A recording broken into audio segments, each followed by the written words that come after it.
இடம் இல்லை. நம்ம வந்து இந்த 2வது ஷெல்ஃபை வந்து நம்ம அதுக்கு ஏற்ற மாதிரி செட் பண்ணிடலாம். மேலே எப்போவுமே வந்து பெரிய பெரிய அந்த மல்லிகை சாமான்லாம் வைக்கிறதுக்கு மேலே ஒரு ஷெல்ஃப் இருக்கட்டும். இங்கே வந்து ஷெல்ஃபில் 2வது ஷெல்ஃபில் அந்த கிளாஸ்வேர் ஐட்டம்லாம் வச்சுட்டு இருந்தல, அதை வந்து பார்த்தீங்கன்னா எடுத்து தனியாக வந்துடலாம், எங்கன்னா வச்சிடலாம். ஏன்னா அது நான் ரொம்ப ரேராக தான் யூஸ் பண்ணுறது. அந்த இடத்த வந்து இந்த ஆர்கனைசருக்கு யூஸ் பண்ணிக்கலாமேன்னு விட்டுட்டேன். அதுக்கப்புறம் வந்து ஜிசி பிளான்ட் நான் ஒரு டைம் தான் வாங்கினேன். அதே வந்து பார்த்தீங்கன்னா பல வந்து ப்ரொபகேட் பண்ணி இப்போ 2 பிளான்ட்டாக வச்சுருக்கேன். ஜிசி ஒரு டைம் இன்வெஸ்ட்மெண்ட் தான் சொல்லலாம். ஜிசி பிளான்ட்டு கூட ஒன்று ஜிசி பிளான்ட் வாங்கி அதை வந்து பார்த்தீங்கன்னா வளர வளர தனித்தனியாக பிரித்து உங்களுக்கு தேவையான பாட்ஸில் எங்கே வேணால் வச்சுக்கலாம். மணி பிளான்ட் வந்து என்கிட்ட 2 இருக்குது. அது 2 வெரைட்டி பேர்லாம் தெரியாது.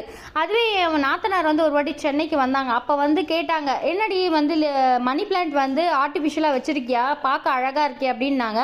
என்ன ஆர்டிஃபிஷியலா, நீ தொட்டுப்பாரு அப்படின்னு சொல்லிட்டு சொன்னபோது, என்ன ரியல் பிளான்ட்டா இது அப்படின்னாங்க. அந்த அளவுக்கு பார்த்தீங்கன்னா மணி பிளான்ட்லாம் செம்ம அட்ராக்டாக இருக்கும். இன்னொன்று ஜிசி